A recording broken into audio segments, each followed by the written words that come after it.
From 1942 to 1945, 6 million Jews and 5 million ethnic minorities were killed as part of Nazi Germany's final solution to the Jewish problem. It's 11 million people gone. This is a photo from the Holocaust Museum.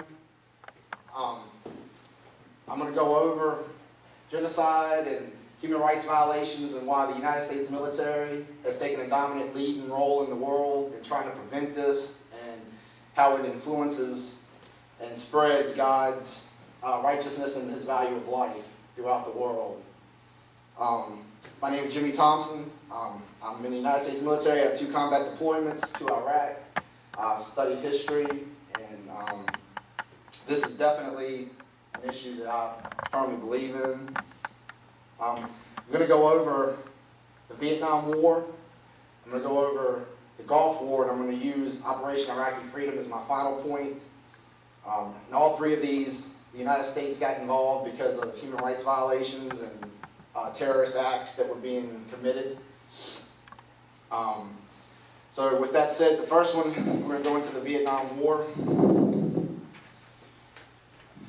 In 1965, the United States started sending combat troops to Vietnam in order to combat the Viet Cong in the hostile North. They were using terrorist acts, they were killing political assassinations, they were killing civilians, bombings, all of this in an attempt to reunify the country under the communist North regime. In 1969, the United States military had a total force of 500,000 troops in Vietnam. All of this was a futile effort because ultimately the United States was not successful in preventing the reunification of communist Vietnam. And it was another 20 years after Vietnam that we ended up into the Gulf War. And the Gulf War started because Saddam Hussein invaded sovereign nation of Kuwait. The United Nations decided that this act couldn't be tolerated. The United States took a dominant lead in removing Saddam Hussein's regime from Kuwait. They pressed into Iraq, and in his retreat, Saddam Hussein fired Scud missiles at Israel and neighboring Saudi Arabia in an attempt to kill as many civilians as possible. These missiles were intercepted by Patriot missiles from the United States, but ultimately the war ended with Saddam Hussein still in control of the country.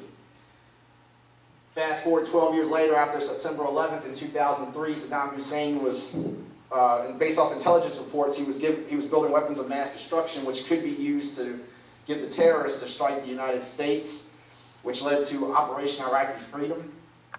As you can see by the picture of the statue, this one ended up quite differently. It toppled the regime, and I've lost my visual aid. Oh, there we go. It toppled the regime, and it led to better human rights for all the citizens. There were some small pockets of an insurgency after the regime changed, but all of that was pretty much wiped out, and now it's a pretty stable country. So in conclusion, I'd like to once again state that the actions of the United States military throughout the 3 engagements displayed the righteousness of God and the value of life that God has, the value for life God has. It's an absolute necessity the United States continues its position in the world. And to conclude this speech, I'd like to end with a quote, and that all that is needed for evil to triumph is for good men to do nothing. And that's from Edmund Burke.